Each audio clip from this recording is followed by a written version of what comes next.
ಶ್ರೀರಾಘವೇಂದ್ರನಿರ್ದಿಷ್ಟಂ ಮಧ್ವರೂಪನಿದರ್ಶಕಂ ವಿದ್ಯಾಮಾನ್ಯಾಪ್ತಸದ್ವಿದ್ಯಂ ಕೃಷ್ಣತತ್ವೋಪದೇಶಕಂ ಪ್ರೀಣಯಂತಂ ಚತುರ್ಬಾಹುಂ ವಿಶ್ವಂ ಕಾಲೀಯಮರ್ದನಂ ವಂದೇ ಕೃಪಾತಪಃ ಪೂರ್ಣಂ ಸ್ವರೂಪೋದ್ಧಾರಕಂ ಮಮ ತಪಸ್ವಾಧ್ಯಾಯ ಶುಶ್ರೂಷಾ ಕೃಷ್ಣಪೂಜಾರತಂ ಮುನಿಂ ವಿಶ್ವೇಶಮಿಷ್ಟದಂ ವಂದೇ ಪರಿವ್ರಾಟ್ ಚಕ್ರವರ್ತಿನಂ ಬ್ರಹ್ಮಚರ್ಯ ಹರಿಪ್ರೀತಿ ಸುವಿದ್ಯಾವಾದಶಾಲಿನಃ ಇಷ್ಟದಾನ್ ಕಷ್ಟಹರ್ತೃನ್ನಃ ವಿದ್ಯಾಮಾನ್ಯಾನ್ ಮುನೀನ್ ನುಮಃ ಪೂಜ್ಯ ರಾಘವೇಂದ್ರಾಯ ಸತ್ಯಧರ್ಮರತಾಯ ಚ ಭಜತಾಂ ಕಲ್ಪವೃಕ್ಷಾಯ ನಮತಾಂ ಕಾಮಧೇನವೇ ತಪೋ ವಿದ್ಯಾ ವಿರಕ್ತ್ಯಾದಿ ಸದ್ಗುಣೌಘಾಕರಾನಹಂ ವಾದಿರಾಜಗುರುನ್ ವಂದೇ ಹಯಗ್ರೀವ ಪದಾಶ್ರಯಾನ್ ಅಭ್ರಮಂ ಭಂಗರಹಿತಂ ಅಜಡಂ ವಿಮಲಂ ಸದಾನಂದತೀರ್ಥಮತುಲಂ ಭಜೆ ತಾಪತ್ರಯಾಪಹಂ ಪೂರ್ಣಾನಂದಸುಖೋದ್ಭಾಸೀ ಮಂದಸ್ಮಿತಮಧೀಶಿತುಃ ಗೋವಿಂದಸ್ಯ ಸದಾ ಚಿಂತ್ಯಂ ನಿತ್ಯಾನಂದಪದಪ್ರದಂ ವಂದೇ ವಂದ್ಯಂ ಸದಾನಂದಂ ವಾಸುದೇವಂ ನಿರಂಜನಂ ಹರಿಕಥಾಮೃತ ಸಾರಗುರುಗಳ ಕರುಣದಿಂದಾಪನಿತು ಪೇಳುವೆ ಪರಮಭಗವದ್ಭಕ್ತರಿದನಾದರದಿ ಕೇಳುವುದು.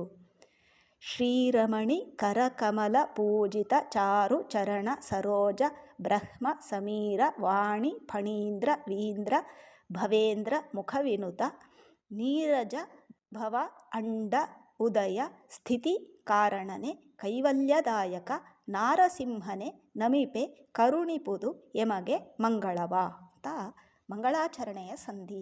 ಮೊದಲನೆಯ ಸಂಧಿ ಮಂಗಳಾಚರಣ ಸಂಧಿ ಅಂತ. ಇದರಲ್ಲಿ ಜಗನ್ನಾಥದಾಸರು ಮಂಗಳಾಚರಣೆಯನ್ನು ಮಾಡ್ತಾ ಇದ್ದಾರೆ.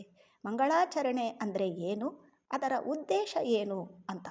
ಮಂಗಳಾಚರಣೆ ಅಂತಂದರೆ ಇದರಲ್ಲಿ ಭಗವಂತ, ಲಕ್ಷ್ಮೀದೇವಿ, ಬ್ರಹ್ಮದೇವರೇ ಮೊದಲಾದ ಎಲ್ಲ ದೇವತೆಗಳಿಗೂ ಕೂಡ ನಮಸ್ಕಾರವನ್ನು ಸಲ್ಲಿಸುವಂತಹದ್ದು ಅಂತ. ಯಾತಕ್ಕೋಸ್ಕರ ಸಲ್ಲಿಸೋದು ಅಂತಂದರೆ ನಮಗೆ ಬೇರೆ ಏನೂ ಮಾಡಲಿಕ್ಕಾಗೋದಿಲ್ಲ. ಯಾಕಂದರೆ ಅವರದ್ದೆಲ್ಲ ಕಾರುಣ್ಯ ಅನುಗ್ರಹ ಅಷ್ಟಿದೆ. ಅದಕ್ಕೆ ವಾಪಸ್ ನಾವು ಏನು ಅವರಿಗೆ ಕೊಡಲಿಕ್ಕೆ ಸಾಧ್ಯ? ಲೋಕದಲ್ಲಿ ಯಾರ ಹತ್ರ ಆದರೂ ಏನಾದರೂ ತೊಗೊಂಡ್ರೆ ಅವರಿಗೆ ವಾಪಸ್ ನಾವೇನೋ ಒಂದು ಕೊಡ್ತೇವೆ ದ್ರವ್ಯವನ್ನು. ಆದರೆ ಭಗವಂತನಿಗೆ ಏನು ಕೊಡ್ಲಿಕ್ಕೆ ಸಾಧ್ಯ? ಅಥವಾ ಈ ದೇವತೆಗಳಿಗೆಲ್ಲ ಅವರು ಮಾಡಿರುವ ಅನುಗ್ರಹಕ್ಕೆ ಏನು ಕೊಡ್ಲಿಕ್ಕೆ ಸಾಧ್ಯ? ಏನೂ ಸಾಧ್ಯ ಇಲ್ಲ. ಆದರೆ ಒಂದು ಮಾಡಬಹುದು ಅಂತ ಸೂಚಿಸ್ತಾರೆ ಶಾಸ್ತ್ರಗಾರರು, ಅದು ನಮಸ್ಕಾರ. ನಮಸ್ಕಾರ ಅಂತಂದರೆ ಒಂದು ಕಾಯಿಕ ನಮಸ್ಕಾರ, ಇನ್ನೊಂದು ಮಾನಸಿಕವಾಗಿ ಅವರ ಎದುರಿಗೆ ನಮ್ಮನ್ನು ಭಾಗಿಸುವುದು. ಅಂದರೆ ನೀವಿಷ್ಟೆಲ್ಲ ಮಾಡಿದ್ದೀರಿ, ಅದನ್ನು ನಾವು ನೆನಪಿಸಿಕೊಳ್ತಾ ಇದ್ದೇವೆ, ನಿಮ್ಮ ಅನುಗ್ರಹವನ್ನು. ಕೃತಜ್ಞತೆ ಅಂದರೆ ಥ್ಯಾಂಕ್ಸ್ ಅಂತ ಹೇಳ್ತೇವೆ. ಅದನ್ನು ನಮಸ್ಕಾರ, ಕೈ ಎರಡು ಜೋಡಿಸಿ ಮಾನಸಿಕವಾಗಿ ನಿಮ್ಮ ದಾಸರು ನಾವು ಅಂತ ಒಪ್ಪಿಕೊಂಡು ಅದಕ್ಕೆ ಕೃತಜ್ಞತೆಯನ್ನು ಸಲ್ಲಿಸುವಂಥದ್ದನ್ನು ನಮಸ್ಕಾರ ಅಂತ ಹೇಳ್ತೇವೆ. ಯಾಕಂದರೆ ನಾವು ಉಪಕೃತರಾಗಿದ್ದೇವೆ ಇಷ್ಟು ಜನ್ಮಗಳಲ್ಲಿ. ಆದರೆ ಅಷ್ಟೂ ಮಾಡಲಿಲ್ಲ ಅಂತಂದರೆ ಅಷ್ಟಾದರೂ ಮಾಡಿ ಅಂತ ಹೇಳ್ತಾರೆ ಒಂದು. ಇನ್ನೊಂದು ವಿಘ್ನ ಪರಿಹಾರಕ್ಕೋಸ್ಕರ ಅಂತ. ಯಾಕಂದರೆ ನಮಗೆ ಯಾವುದೋ ಫಿಲ್ಮ್ಗೆ ಹೋಗ್ತೇವೆ ಅಥವಾ ಇನ್ಯಾವುದೋ ಕೆಲಸ ಲೌಕಿಕದ್ದು ಮಾಡ್ತೇವೆ ಅಂದರೆ ನಮ್ಗೆ ಅಷ್ಟು ವಿಘ್ನಗಳು ಬರೋದಿಲ್ಲ. ಆದರೆ ಈ ಭಗವಂತನ ವಿಷಯಕ ಜ್ಞಾನವನ್ನು ಪಡೆಯಲಿಕ್ಕೆ ಹೊರಟಾಗ ಬಹಳ ವಿಘ್ನಗಳು ಬರುವಂತಹ ಸಾಧ್ಯತೆ ಇದೆ. ಅದು ಯಾಕೆ ಅಂತಂದರೆ ದೈತ್ಯರು ಸತ್ಕಾರ್ಯಗಳಿಗೆ ವಿಘ್ನ ಮಾಡಲಿಕ್ಕೆ ಅಂತಲೇ ಹುಟ್ಟಿರುವವರವರು. ಒಂದು ಕಣ್ಣೆದುರಿಗೆ ಕಾಣಿಸುವವರು, ಇನ್ನೊಂದು ಈ ಹಿಂಬದಿಯಲ್ಲಿರು ಹೇಗೆ ದೇವತೆಗಳಿದ್ದಾರೆ, ನಮ್ಮ ಇಡೀ ಬಲಪಾರ್ಶ್ವದಲ್ಲಿ ದೇವತೆಗಳಿದ್ದಾರೆ, ಅದೇ ರೀತಿಯಲ್ಲಿ ನಮ್ಮದೇ ದೇಹದ ಎಡಪಾರ್ಶ್ವದಲ್ಲಿ ದೈತ್ಯರು ಇರ್ತಾರೆ. ಆದರೆ ಅದರ ಸುತ್ತಮುತ್ತಲು ನಮ್ಮ ಆಚೆ ಈಚೆಯೂ ಕೂಡ ಎಲ್ಲ ದೈತ್ಯರು ಇದ್ದಾರೆ. ಇವರೆಲ್ಲರೂ ಸತ್ಕಾರ್ಯಕ್ಕೆ ವಿಘ್ನ ಮಾಡ್ತಾರೆ. ತತ್ರಾಪಿ ಕಲಿಯುಗ, ಅವನದ್ದೇ ಆಧಿಪತ್ಯ. ಅಂತಹ ಒಂದು ಸಂದರ್ಭದಲ್ಲಿ ವಿಘ್ನ ನಿವಾರಣೆಗೋಸ್ಕರವೂ ಕೂಡ ಮಂಗಳಾಚರಣೆ ಅನ್ನುವಂಥದ್ದು ಅತ್ಯಗತ್ಯ. ಹಾಗಾಗಿ ಭಗವಂತನನ್ನು, ಅವನ ಪರಿವಾರವನ್ನು ನಮಸ್ಕರಿಸುವಂಥದ್ದು ಅತ್ಯಂತ ವಿನಯಪೂರ್ವಕವಾಗಿ ಅದನ್ನು ಮಂಗಳಾಚರಣೆ ಅಂತ ತಿಳಿಸ್ತಾರೆ. ಪ್ರಸ್ತುತ ಈ ಶ್ಲೋಕವನ್ನು ಗಮನಿಸುವುದು ಅಂತಾದರೆ ಶ್ರೀರಮಣಿ ಮೊದಲನೆಯ ಶಬ್ದವೇ ನಮಗೆ ಶ್ರೀ ಅಂತ ಕೊಟ್ಟಿದ್ದಾರೆ. ಶ್ರೀ ಅಂತಂದರೆ ಲಕ್ಷ್ಮೀದೇವಿಯರ ಹೆಸರು. ಯಾಕೆ ಲಕ್ಷ್ಮೀದೇವಿಯರಿಗೆ ಶ್ರೀ ಅಂತ ಹೆಸರು ಅಂತಂದರೆ ಆಶ್ರಯತೆ ಇತಿ ಶ್ರೀ ಅಂತ ಹೇಳ್ತಾರೆ. ಅಂದರೆ ಲಕ್ಷ್ಮೀದೇವಿಯರು ಆಶ್ರಯಿಸಿಕೊಂಡಿದ್ದಾರೆ ಒಬ್ಬರನ್ನು. ಯಾರನ್ನು ಅಂತಂದರೆ ಭಗವಂತನನ್ನು ಮಾತ್ರ ಆಶ್ರಯಿಸಿಕೊಂಡಿದ್ದಾಳೆ ಲಕ್ಷ್ಮೀದೇವಿ. ಇದು ಅತ್ಯುತ್ತಮವಾದಂತಹ ಒಂದು ವಿಷಯ ಆ ಲಕ್ಷ್ಮೀದೇವಿಯರದ್ದು. ಅಂತಂದರೆ ಈಗ ಲೋಕದಲ್ಲಿ ನಾವು ಈ ಅಸ್ವಾತಂತ್ರ್ಯ ಅನ್ನುವಂಥದ್ದು ನಮಗೆ ತುಂಬ ಕಷ್ಟ. ಯಾರ್ಯಾರನ್ನೋ ಆಶ್ರಯಿಸಿಕೊಂಡಿರಬೇಕು ಅಂತಂದರೆ ಬಂಧನ ಎಷ್ಟು ಹೆಚ್ಚು ಜನರನ್ನು ಆಶ್ರಯಿಸಿಕೊಂಡಿರ್ತೇವೆ ಅಷ್ಟು ಹೆಚ್ಚು ಬಂಧನ ಅಂತ ಅರ್ಥ ನಮಗೆ. ಅಂದರೆ ಇಂಡಿಪೆಂಡೆನ್ಸ್ ಇಲ್ಲ. ಇಂಡಿಪೆಂಡೆನ್ಸ್ ಇಲ್ಲ ಅಂತಂದರೆ ನಮಗೇ ಗೊತ್ತು, ಪ್ರತ್ಯೇಕ ಹೇಳಬೇಕಾಗಿಲ್ಲ. ಏನು ಮಾಡಲಿಕ್ಕೆ ಹೊರಟರೂ ಕೂಡ ಒಂದಷ್ಟು ಪ್ರತಿಬಂಧಕ.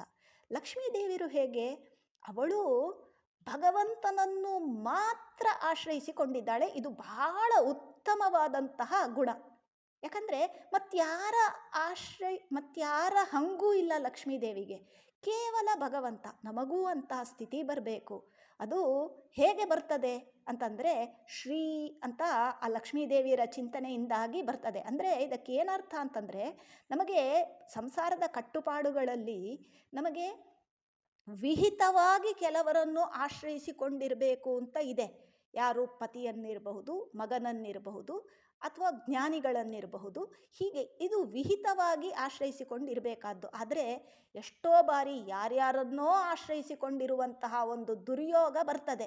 ಇದು ಹೆಂಗಸರಿಗಿರ್ಬೋದು, ಹರಿಕಥಾಮೃತ ಸಾರ ಕೇವಲ ಹೆಂಗಸರಿಗೆ ಅಂತಲ್ಲ, ಎಲ್ರಿಗೂ ಅನ್ವಯ ಆಗುವಂತಹ ಕೃತಿ. ಈಗ ನಾವು ಉದಾಹರಣೆಗೆ ನಾವು ಶಾಲಾ ಕಾಲೇಜುಗಳಲ್ಲಿ ಹಿರಿಯರನ್ನು ಆಶ್ರಯಿಸ್ಕೊಳ್ಳೋದು, ಅಥವಾ ಮುಖ್ಯವಾಗಿ ಉದ್ಯೋಗಕ್ಕೆ ಹೋದಾಗ ಯಾರ್ಯಾರನ್ನೋ ಇದು ನಮಗೆ ವಿಹಿತ ಅಲ್ಲ. ಯಾಕಂದರೆ ಬ್ರಾಹ್ಮಣರಿಗೆ ತತ್ರಾಪಿ ನಾವು ಈಗ ಮಾಧ್ವರಿಗೆ ಮುಖ್ಯವಾಗಿ ಮಾಡಬೇಕಾದಂತಹ ಕೆಲಸ ಪಾಠ ಪ್ರವಚನ, ಯಜ್ಞ ಯಾಗ ಯಜನ ಯಾಜನ, ಇದು ಮುಖ್ಯವಾಗಿ ಮಾಡಬೇಕಾದಂತಹ ಕೆಲಸ. ಆದರೆ ಈಗ ಅನಿವಾರ್ಯ ಕಾರಣಗಳಿಂದ ನಾವು ಯಾರ್ಯಾರನ್ನೋ ಕಚೇರಿಗಳಲ್ಲಿ ಆಶ್ರಯಿಸುವಂತಹ ಒಂದು ದುರ್ಯೋಗ ಬಂದಿದೆ. ಯಾಕೆ?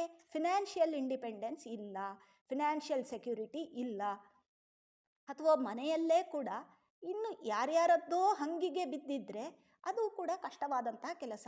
ನಾವು ಶ್ರೀ ಅಂತ ಚಿಂತನೆ ಮಾಡಿದರೆ ಆ ಮಹಾಲಕ್ಷ್ಮೀ ದೇವಿ ಹೇಗೆ ಕೇವಲ ನಾರಾಯಣನನ್ನು ಆಶ್ರಯಿಸಿಕೊಂಡಿದ್ದಾಳೆ, ಹಾಗೆ ನಮಗೆ ಕೇವಲ ಭಗವಂತ ಅಥವಾ ಭಗವಂತನ ಸಂಬಂಧಪಟ್ಟಂತಹ ಪರಿವಾರ, ಇಂತಹ ಸಾತ್ವಿಕ ವಿಷಯಗಳನ್ನು ಮಾತ್ರ ಆಶ್ರಯಿಸಿಕೊಂಡಿರುವಂತಹ ದೊಡ್ಡ ಯೋಗ ಅದು ಸಿಗ್ತದೆ.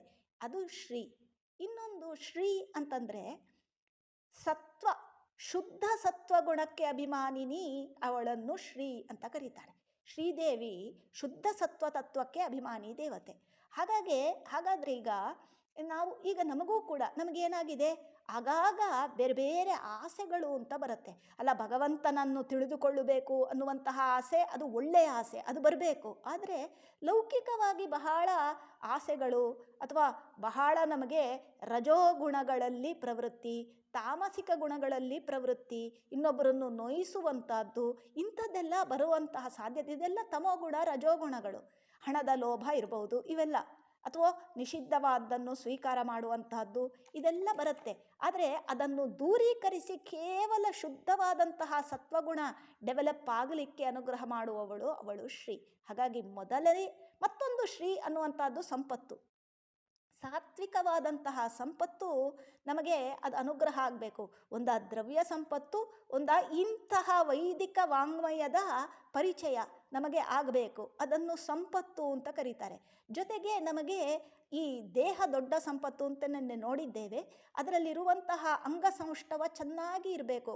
ಕೊನೆಯವರೆಗೂ ಕೂಡ ನಮಗೆ ಅದೈನ್ಯಂ, ಯಾರ ಕೈ ಕೆಳಗೂ ಯಾರ ಹಂಗಿನಲ್ಲೂ ಇರದೆ ಒಳ್ಳೆಯ ಆರೋಗ್ಯವಂತರಾಗಿ ನಾವು ಹೆಚ್ಚು ಹೆಚ್ಚು ಈ ಶಾಸ್ತ್ರದ ಚಿಂತನೆಯನ್ನು ಮಾಡಲಿಕ್ಕೆ ಬೇಕಾದಂತಹ ಸಂಪತ್ತು, ಅದು ಹಣ ಇರಬಹುದು, ನಮ್ಮ ದೈಹಿಕ ಸಂಪತ್ತಿರಬಹುದು, ಮಾನಸಿಕ ಸಂಪತ್ತಿರಬಹುದು, ವಾತಾವರಣ ಇರಬಹುದು, ಏನೇ ಇರಬಹುದು, ಎಲ್ಲದಕ್ಕೂ ಕೂಡ ಶ್ರೀ ಅಂತ ಹೇಳ್ತಾರೆ. ಸಂಪತ್ತು, ಒಳ್ಳೆಯ ಸಂಪತ್ತಿನ ಅಭಿಮಾನಿನಿ ಕೂಡ ಶ್ರೀದೇವಿ. ಇಂತಹ ಶ್ರೀ ಅನ್ನುವಂತಹ ಶಬ್ದವನ್ನು ಹೇಳ್ತಾ ನಮಗೆ ಮುಖ್ಯವಾಗಿ ಏನೆಲ್ಲ ಬೇಕು ಭಗವಂತನ ಆರಾಧನೆಗೆ ಅದನ್ನು ಸೂಚಿಸ್ತಾ ಇದ್ದಾರೆ. ಹಾಗಾಗಿ ಲಕ್ಷ್ಮೀದೇವಿಯರ ನಾವು ಚಿಂತನೆ ಬಹಳ ಮುಖ್ಯ. ಈ ಎಲ್ಲ ರೀತಿಯಲ್ಲಿ ಆ ಲಕ್ಷ್ಮೀದೇವಿಯರ ಅನುಗ್ರಹ ಬೇಕು. ಈ ಶ್ಲೋಕದಲ್ಲಿ ಲಕ್ಷ್ಮೀದೇವಿಯರು ಏನು ಮಾಡ್ತಾರೆ ಅಂತ ಹೇಳ್ತಾ ಇದ್ದಾರೆ. ನಮಗೆ ಲಕ್ಷ್ಮೀದೇವಿ ದೊಡ್ಡ ಆದರ್ಶ, ಭಾರಿ ದೊಡ್ಡ ಆದರ್ಶ, ಜಗನ್ಮಾತೆ ಅವಳು.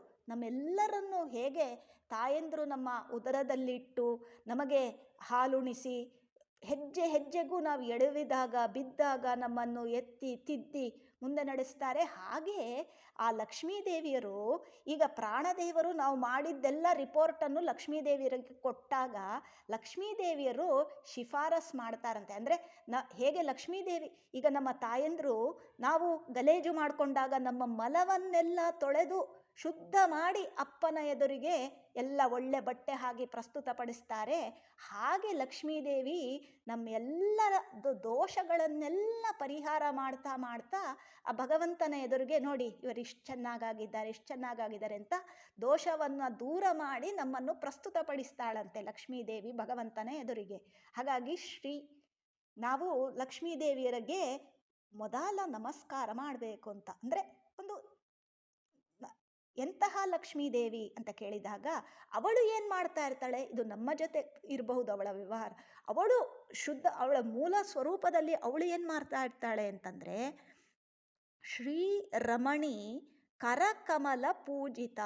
ಅವಳು ನೇರವಾಗಿ, ನಮಗೆ ಯಾರಿಗೂ ಕೂಡ ನೇರವಾಗಿ ಭಗವಂತನ ಚಿಂತನೆ ಮಾಡಲಿಕ್ಕೆ ಅವಕಾಶ ಇಲ್ಲ. ನಾವು ಪ್ರತಿಬಿಂಬಗಳನ್ನು ಆಶ್ರಯಿಸ್ತಾ ಅಂದರೆ ನಾವು ಭಗವಂತನ ಚಿಂತನೆ ಮಾಡಬೇಕು. ಅಂದರೆ ಪ್ರತಿಯೊಂದರಲ್ಲೂ ಕೂಡ ಭಾರತೀ ರಮಣ ಮುಖ್ಯ ಪ್ರಾಣ ಅಂತರ್ಗತ ಲಕ್ಷ್ಮೀಪತಿ ಅಂತ ಹೀಗೆ. ಲಕ್ಷ್ಮೀದೇವಿ ಹಾಗಲ್ಲ, ಅವಳು ನೇರವಾಗಿ ಭಗವಂತನ ಪೂಜೆ ಮಾಡ್ತಾಳೆ. ಹೇಗೆ ಭಗವಂತ ಎಂಥವ ಅಂತ ಕೇಳಿದರೆ ಶ್ರೀರಮಣಿ ಕರಕಮಲ ಪೂಜಿತ ಅಂತ ಹೇಳ್ತಾ ಇದ್ದಾರೆ. ಲಕ್ಷ್ಮೀದೇವಿಯರಿಗೆ ಭಗವಂತನ ರೂಪದ ದರ್ಶನ ಡೈರೆಕ್ಟಾಗಿ ಮೂಲ ಸ್ವರೂಪದಲ್ಲಿ ಭಗವಂತನ ರೂಪದ ದರ್ಶನ ಸದಾ ಆಗ್ತಾ ಇರುತ್ತೆ ಲಕ್ಷ್ಮೀದೇವಿಯರಿಗೆ. ಅದಕ್ಕೆ ಇಲ್ಲಿ ಜಗನ್ನಾಥದಾಸರು ಹೇಳ್ತಾರೆ ಶ್ರೀರಮಣಿ ಕರಕಮಲ ಪೂಜಿತ ಅಂತ. ಇಂತಹ ಲಕ್ಷ್ಮೀದೇವಿಯರ ಕರ ಅಂತಂದರೆ ಕೈ ಅಂತ ಅರ್ಥ. ಕೈ ಎಂಬಂತಹ ಕಮಲದಿಂದ ಪೂಜಿತನಾದವ ಅಂದರೆ ಡೈರೆಕ್ಟಾಗಿ ಭಗವಂತನ ಪೂಜೆ ಮಾಡ್ತಾಳೆ ಲಕ್ಷ್ಮೀದೇವಿ, ನೇರವಾಗಿ. ಪ್ರತಿಮೆ ಅಲ್ಲ, ಸಚ್ಚಿದಾನಂದ ಸ್ವರೂಪ ಏನಿದೆ ಭಗವಂತನದ್ದು ಜ್ಞಾನಾನಂದಮಯವಾದಂತಹ ಸ್ವರೂಪ, ಮೂಲ ಸ್ವರೂಪ, ಅಲ್ಲಿಗೆ ಡೈರೆಕ್ಟಾಗಿ ಪೂಜೆ ಮಾಡ್ತಾ ಇರ್ತಾಳಂತೆ ಲಕ್ಷ್ಮೀದೇವಿ. ಈ ಯೋಗ ಮತ್ತಾರಿಗೂ ಇಲ್ಲ ಅಂತ ಹೇಳ್ತಾ ಇದ್ದಾರೆ.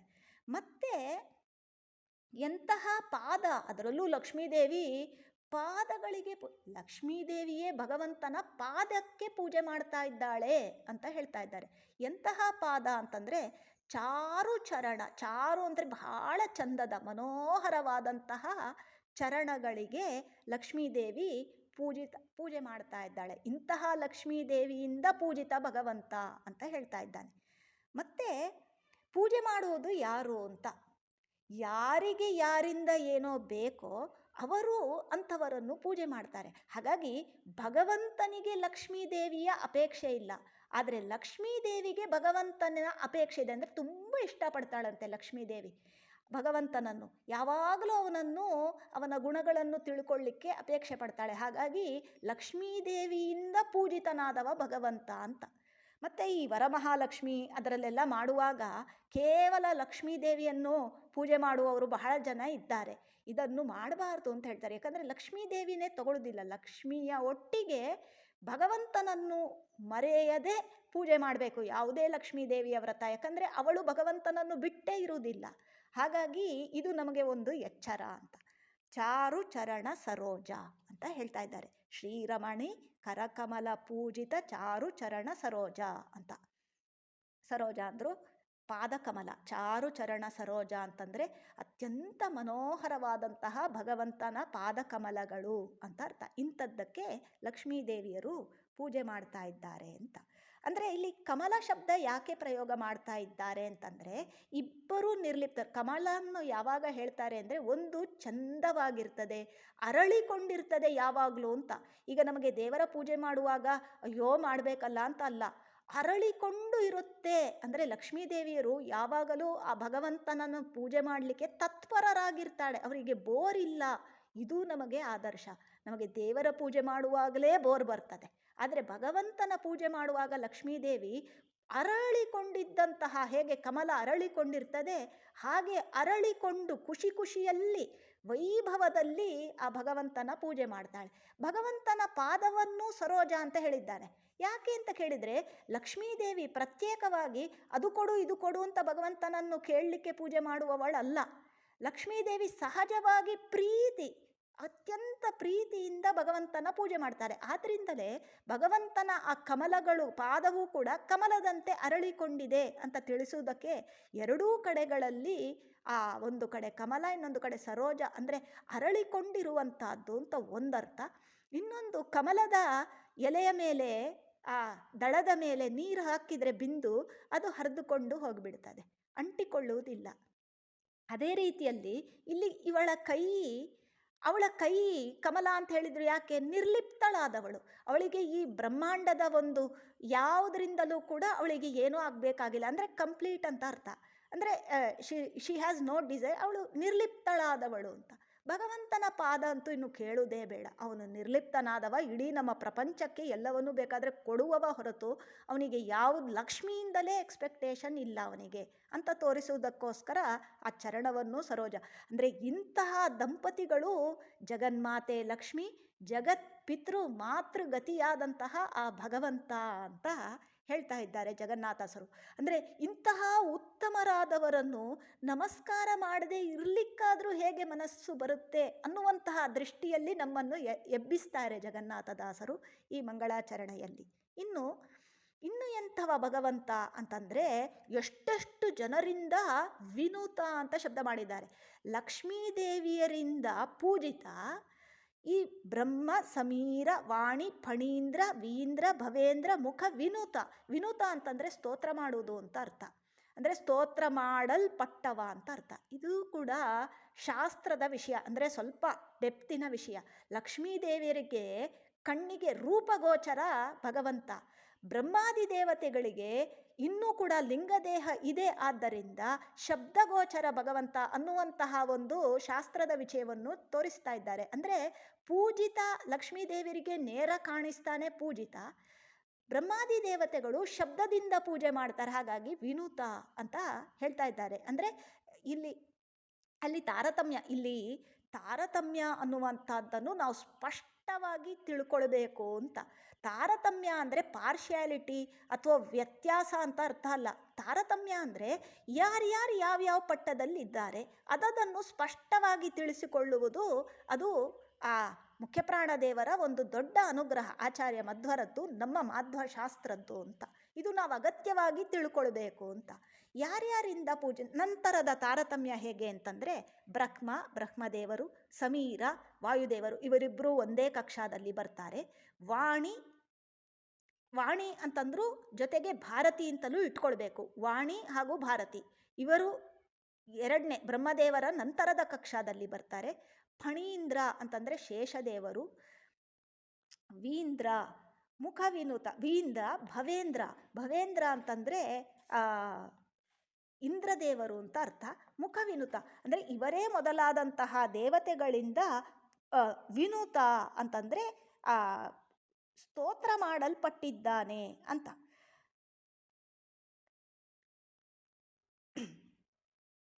ಮತ್ತೆ ನೀರಜ ಭವ ಅಂಡ ಉದಯ ಸ್ಥಿತಿ ಕಾರಣನೇ ಕೈವಲ್ಯದಾಯಕ ಅಂತ ನಂತರ ಬರುತ್ತೆ. ಹಾಗಾಗಿ ನಾವು ಚೆನ್ನಾಗಿ ತಿಳ್ಕೊಬೇಕಾದ್ದು ಬ್ರಹ್ಮ ವಾಯು, ಆಮೇಲೆ ನಂತರದ ಕಕ್ಷ ಭಾರತಿ ಸರಸ್ವತಿ ಭಾರತಿ, ನಂತರದ ಕಕ್ಷ ಗರುಡ ಶೇಷ ರುದ್ರರು. ಇದು ನಂತರದ ವಾಣಿ ಅಂದರೆ ಭಾರತೀಯ ನಂತರದ ಕಕ್ಷ. ಆಮೇಲೆ ಭವೇಂದ್ರ, ಭವ ಅಂತಂದರೆ ರುದ್ರ ಅಂತ ಅರ್ಥ. ಫಣೀಂದ್ರ ವೀಂದ್ರ ಭವೇಂದ್ರ, ಗರುಡ ಶೇಷ ರುದ್ರ ಅಂತ ಇಟ್ಕೊಳ್ಬೇಕು. ಮತ್ತು ಇಂದ್ರ ಅಂತಂದರೆ ನಮ್ಮ ದೇವೇಂದ್ರ ಅಂತ. ಇನ್ನು ಮುಖ ವಿನುತ ಅಂತ ಹೇಳ್ತಾ ಇದ್ದಾರೆ. ಮತ್ತು ಮುಖ ಅಂತಂದರೆ ಮೊದಲಾದವರು ಅಂತ ಅರ್ಥ. ವಿನುತ ಅಂತಂದರೆ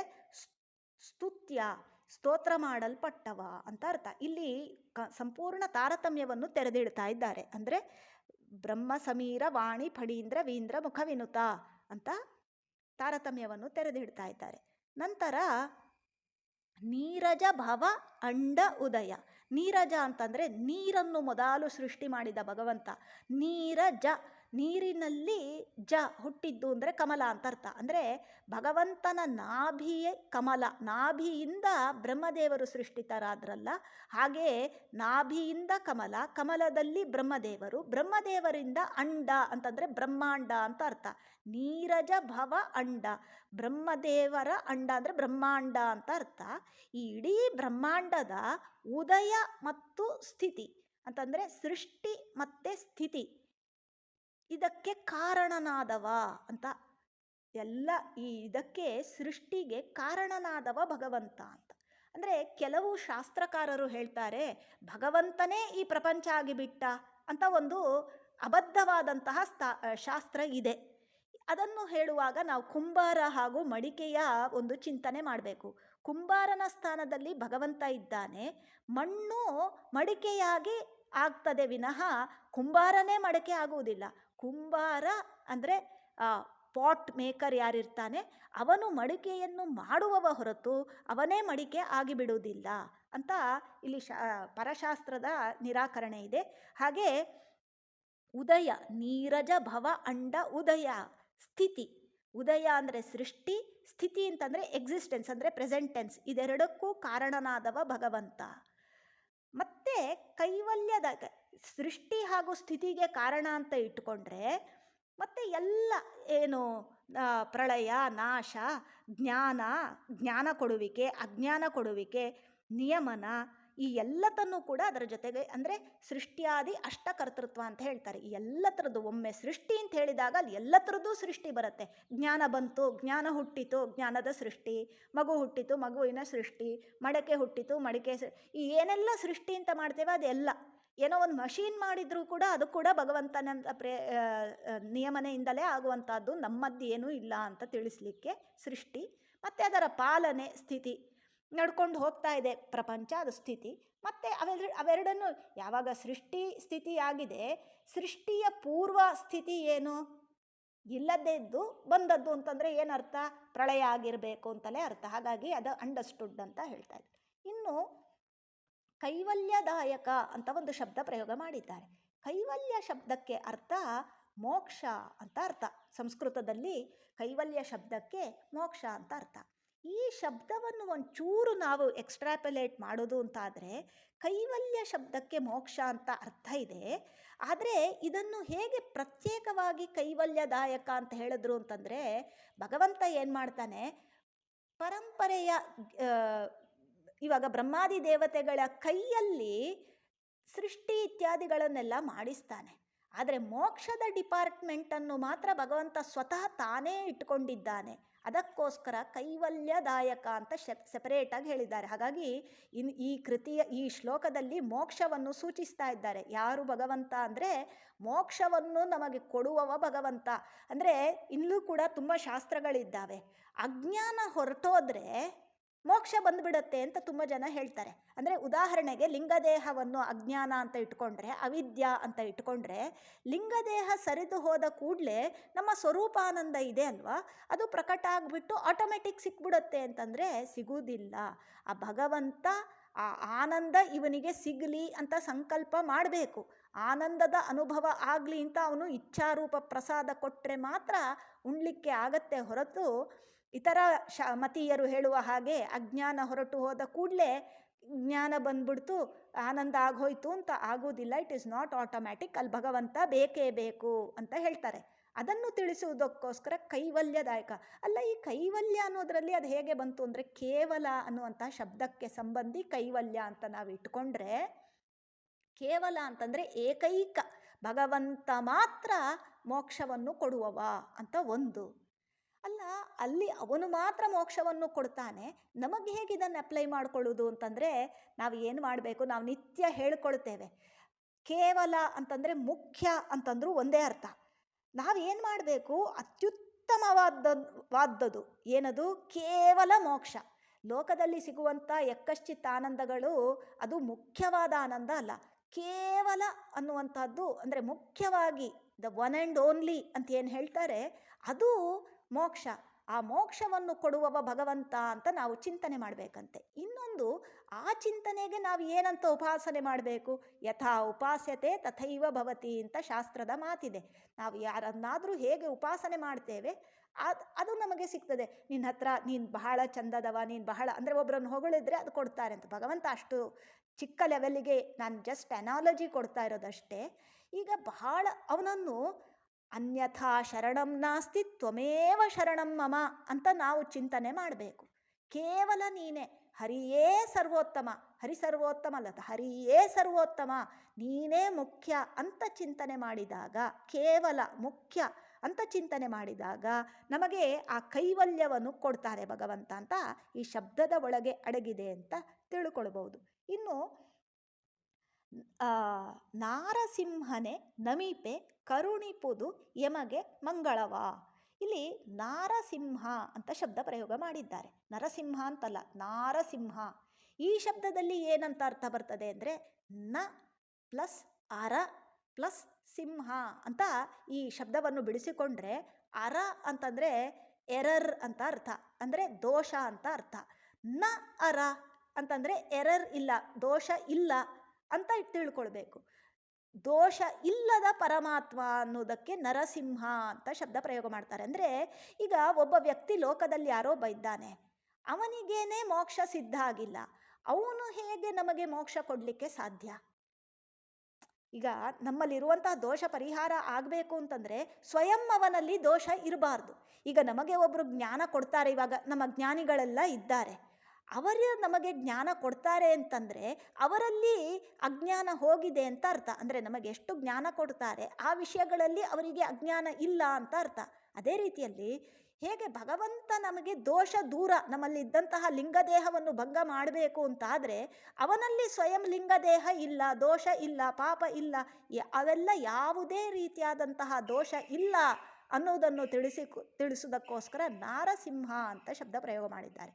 ಇನ್ನೊಂದು ಮಾತೃಕಾನ್ಯಾಸ ಅಂತ ನಾವು ಮಾಡಬೇಕು, ನಿತ್ಯ ಮಾಡಬೇಕಾದ್ದು. ಅಮ್ಮ ಜಾಯ ನಮಃ ಅಂತೆಲ್ಲ ಮಾಡಿ ಕ್ಷಂ ಲಕ್ಷ್ಮೀನಾರಾಯಣಾಯ ನಮಃ ಅಂತ ಬರುತ್ತೆ ಅಲ್ಲಿ. ಕ್ಷಂ ಲಕ್ಷ್ಮೀ ನರಸಿಂಹಾಯ ನಮಃ ಅಂತ ಬರುತ್ತೆ ಅದರಲ್ಲಿ. ಲಕ್ಷ್ಮೀ ನರಸಿಂಹನನ್ನು ಚಿಂತನೆ ಮಾಡಬೇಕು ನಾವು. ಎಲ್ಲಿ ಅಂತ ಕೇಳಿದರೆ ಜೀವೇ ಅಂತ ಹೇಳ್ತಾರೆ. ಜೀವದಲ್ಲಿ ನಾವು ಲಕ್ಷ್ಮೀ ನರಸಿಂಹನನ್ನು ಚಿಂತನೆ ಮಾಡಬೇಕು ಅಂತ. ಅದನ್ನು ನೋಡಿದಾಗಲೂ ಕೂಡ ನಮಗೆ ಜಗನ್ನಾಥದಾಸರು ಬಿಂಬದ ಪರಿಚಯ ನಾವು ಹಿಂದೆ ಎಲ್ಲ ನೋಡಿದ ಹಾಗೆ ಮಾಡಿಸಿಕೊಡ್ತಾ ಇದ್ದಾರೆ. ಆ ಬಿಂಬರೂಪನಾದ ಹರಿ ಅವನನ್ನು ಪರಿಚಯಿಸ್ತಾ ಇದ್ದಾರೆ ಅಂತ ನಮಗೆ ಈಗ ಅರ್ಥ ಆಗತ್ತೆ. ಹಾಗಾಗಿ ನಾರಸಿಂಹ ಅಂತ. ಇನ್ನೊಂದು ವಿಷಯ ಏನು ಅಂತಂದರೆ, ನರಸಿಂಹದೇವರ ಬಗ್ಗೆ ಸಾಧನೆಗೆ ಬರಬಹುದಾದಂತಹ ವಿಘ್ನ ಪರಿಹಾರ ಮಾಡ್ತಾರೆ. ಹಾಗಾಗಿ ನಾರಸಿಂಹನೇ ನಮಿಪೆ, ನಿನಗೆ ನಾನು ನಮಸ್ಕಾರ ಮಾಡ್ತೇನೆ, ನಾನು ನಿಂಗೆ ನಮಸ್ಕಾರ ಮಾಡಿಬಿಟ್ಟಿದ್ದೇನೆ, ನೀನು ನನಗೆ ಕೊಟ್ಬಿಡು ಅಂತಂದರೆ ಏನು ಅಧಿಕಾರ ಅಲ್ಲ. ಅಲ್ಲಿ ನಾವು ವಿನಮ್ರವಾಗಿ ನಮಸ್ಕಾರ ಮಾಡಿದಾಗ ಕರುಣಿಸಬೇಕು ನೀನು ಅಂತಂದರೆ, ಕರುಣೆ ಬರುವುದು ಯಾವಾಗ ಅಂತಂದರೆ ನಾವು ಹಾಗೆ ಅವನಲ್ಲಿ ವ್ಯವಹಾರ, ಅವನು ಹೇಳಿದ್ದನ್ನೆಲ್ಲ ಕೇಳಿಕೊಂಡು, ಅವನು ಹೇಳಿದ್ದು ಅಂತಂದರೆ ತನಗೋಸ್ಕರ ಹೇಳಿದ್ದಲ್ಲ, ನಮ್ಮ ಒಳಿತಿಗೋಸ್ಕರ ಹೇಳಿದ್ದನ್ನೆಲ್ಲ ಕೇಳಿಕೊಂಡು ಹೋದರೆ ಆಗ ಕರುಣಿಸ್ತಾನೆ ಅವನು. ಏನನ್ನು ಕರುಣಿಸ್ತಾನೆ ಅಂತಂದರೆ ಮಂಗಳ, ಒಳ್ಳೆಯದಾದಂತಹದ್ದು. ಮಂಗಳ ಅಂತಂದರೂ ಮೋಕ್ಷ ಅಂದರೂ ಒಂದೇ ಅರ್ಥ. ಇಲ್ಲಿ ಮೋಕ್ಷಕ್ಕೆ ಹೋಗುವವರೆಗೆ ಬರುವಂತಹ ಏನೆಲ್ಲ, ಯಾಕಂದರೆ ನಾವು ಮೋಕ್ಷಕ್ಕೆ ಹೋದ್ಮೇಲೆ ಅಲ್ಲಿ ಏನೂ ಪ್ರಾಬ್ಲಮ್ಮೇ ಇಲ್ಲ. ಇಲ್ಲಿ ನಾವು ಅನುಭವಿಸ್ತಾ ಇರುವಂತಹದ್ದು ದುಃಖ ದುಮ್ಮಾನಗಳನ್ನು, ಅದು ಪರಿಹಾರ ಆಗಬೇಕು ಅಂದರೆ ಆ ಭಗವಂತ ನಮಗೆ ಅನುಗ್ರಹಿಸಬೇಕು. ಆ ಅನುಗ್ರಹದ ಮೂಲಕ ನಮಗೆ ಭಗವಂತ ಮಾಂಗಲ್ಯ ಅಂತಂದರೆ ಲೋಕದಲ್ಲಿ ಕೇವಲ ಒಂದು ಮಂಗಳಸೂತ್ರಕ್ಕೆ ಅದು ಸೀಮಿತ ಆಗಿಬಿಟ್ಟಿದೆ. ಆದರೆ ಮಂಗಳ ಅಂತಂದರೆ ಭಗವಂತನ ಚಿಂತನೆ ಅನ್ನುವಂತಹದ್ದೇ ಪರಮ ಮಾಂಗಲ್ಯ ಅಂತ. ಅಲ್ಲಿ ದಾಸರ ಹಾಡೂ ಇದೆ, ಅದನ್ನು ಮುಂದಿನ ದಿನಗಳಲ್ಲಿ ವಿವರಿಸೋಣ. ಆದರೆ ಇಷ್ಟೆಲ್ಲ ಅರ್ಥ ಬರುವ ಹಾಗೆ ನಾರಾಯಣ ಪಂಡಿತಾಚಾರ್ಯರು ಸುಮಧ್ವ ವಿಜಯ ಗ್ರಂಥದಲ್ಲಿ ಕಾಂತ ಅನ್ನುವಂತಹ ಶಬ್ದದಿಂದ ಭಗವಂತನನ್ನು ಸಂಬೋಧಿಸ್ತಾರೆ. ಈ ಅಷ್ಟೂ ಅರ್ಥ ಒಂದು ಶಬ್ದದಲ್ಲೇ ಬರ್ತದೆ. ನಾವು ಕಾಂತಾಯ ನಮಃ ಅಂತ ಹೇಳ್ತಾ ಇಷ್ಟನ್ನು ಆ ಶಬ್ದದಲ್ಲಿ ಚಿಂತನೆ ಮಾಡಬಹುದು. ಹೇಗೆ ಕಾಂತ ಅಂತಂದರೆ, ಕಾಂತ ಶಬ್ದಕ್ಕೆ ಮನೋಹರನಾದವ ಅಂತ ಅರ್ಥ ಇದೆ. ಚಾರು ಚರಣ ಅಂತ ಇಲ್ಲಿ ಬರ್ತದೆ. ಇನ್ನು ಕ ಅಂತ ಕಾಂತ. ಕ ಶಬ್ದಕ್ಕೆ ಚತುರ್ಮುಖ ಬ್ರಹ್ಮದೇವರು ಅಂತ ಅರ್ಥ ಇದೆ. ಚತುರ್ಮುಖ ಬ್ರಹ್ಮದೇವರಿಗೂ ಕೂಡ ಮೋಕ್ಷ, ಅಂತದ ಸುಖ, ಮೋಕ್ಷವನ್ನು ಕೊಡುವವ ಅಂತ ಅರ್ಥ ಮಾಡಿದರೆ ಕಾಂತ ಬ್ರಹ್ಮದೇವರು ಅಂತ ಇಟ್ಕೊಂಡು ಎಲ್ಲ ದೇವತೆಗಳನ್ನು ಅಂತ ಇಲ್ಲಿ ಇಟ್ಟುಕೊಳ್ಬಹುದು. ಇನ್ನು ಕ ಅಂತ ನಮ್ಮ ಸುಖ, ಅದರ ತುತ್ತ ತುದಿ ಅಂತಂದರೆ ಮೋಕ್ಷ. ಇಲ್ಲೆಲ್ಲೋ ಅಲ್ಪ ಸ್ವಲ್ಪ ಬಾಹ್ಯವಾದಂತಹ ಸುಖ ಅನುಭವಿಸ್ತಾ ಇದ್ದೇವೆ. ಆದರೆ ಎಟರ್ನಲ್ ಸುಖ ಯಾವುದು? ಮೋಕ್ಷ. ಅಂತದ ಸುಖ ಅಂತಂದರೆ ಕೊನೆಯ ಸುಖ ಅಂತಂದರೆ ಮೋಕ್ಷ ಅಂತ ಅರ್ಥ. ಅದನ್ನು ನಮಗೆ ಕೊಡುವವ ಕಾಂತ. ಅದು ಎಲ್ಲಿದೆ? ಕೈವಲ್ಯದಾಯಕ ಅನ್ನೋದರಿಂದ ನಮಗೆ ಅರ್ಥ ಆಗ್ತದೆ. ಇನ್ನು ಅದೇ ರೀತಿಯಲ್ಲಿ ಕ ಅಂತಂದರೆ ಕುತ್ಸಿತ, ಕೆಟ್ಟದ್ದು ಅಂತ ಇಟ್ಕೊಳ್ಬಹುದು. ಈ ಲೋಕದಲ್ಲಿ ನಮಗೆ ಬರಬಹುದಾದಂತಹ ಕೆಟ್ಟ ದುಃಖ ದುಮ್ಮಾನಗಳು ಈ ದೈತ್ಯರಿಂದಾಗಿ ಅಥವಾ ಅವಲಂಬನೆ, ಯಾರ್ಯಾರೋ ನೀಚರನ್ನು ನಾವು ಅವಲಂಬಿಸಿಕೊಂಡಿರುವಂತಹದ್ದು, ಅದೆಲ್ಲ ಕೆಟ್ಟದ್ದು, ಕುತ್ಸಿತ, ಅದರ ಅಂತ ಮಾಡುವವ. ಇನ್ನು ಕ ಅಂತಂದರೆ ದೋಷ ಅಂತ ಇಟ್ಟುಕೊಂಡ್ರೆ ನಮಗೆ ಅಜ್ಞಾನ, ವಿಪರೀತ ಜ್ಞಾನ, ಇದೆಲ್ಲ ದೋಷ ಬರ್ತದೆ. ಅದನ್ನು ಪರಿಹಾರ ಮಾಡುವವ ನಾರಸಿಂಹ ಅಂತ. ಹೀಗೆ ಕಾಂತ ಶಬ್ದದಿಂದ ನಾವು ಕಾಂತಾಯ ನಮಃ ಅಂತ ನಿತ್ಯ ಹೇಳ್ಕೊಳ್ತಾ ಈ ಶ್ಲೋಕದಲ್ಲಿ ಬಂದಿರುವಂತಹ ಎಲ್ಲ ಶಬ್ದಗಳ ಅರ್ಥವನ್ನು ಕೂಡ ನಾವು ಮೆಲುಕು ಹಾಕಬಹುದು ಅಂತ ಹೇಳ್ತಾ ಈ ಮಂಗಳಾಚರಣೆಯ ಪ್ರಥಮ ಶ್ಲೋಕವನ್ನು ಪೂಜ್ಯ ಗುರುಗಳ ಅಂತರ್ಯಾಮಿ, ರಾಯರ ಅಂತರ್ಯಾಮಿ, ಭಾರತೀ ರಮಣ ಮುಖ್ಯ ಪ್ರಾಣಾಂತರ್ಗತ ಲಕ್ಷ್ಮೀಪತಿ ಶ್ರೀ ವೇದವ್ಯಾಸ ಪ್ರಿಯತಾಂ ಸರ್ವಂ ಶ್ರೀ ಮಧ್ವೇಶಾರ್ಪಿತಮಸ್ತು. ಯಸ್ಸರ್ವಗುಣ ಸಂಪೂರ್ಣಃ ಸರ್ವದೋಷ ವಿವರ್ಜಿತಃ ಪ್ರಿಯತಾಂ ಪ್ರಿಯತೆ ಏವಾಲಂ ವಿಷ್ಣುರ್ಮೇ ಪರಮಃ ಸುಹೃತ್. ಶ್ರೀ ಮಧ್ವೇಶಾರ್ಪಿತಮಸ್ತು.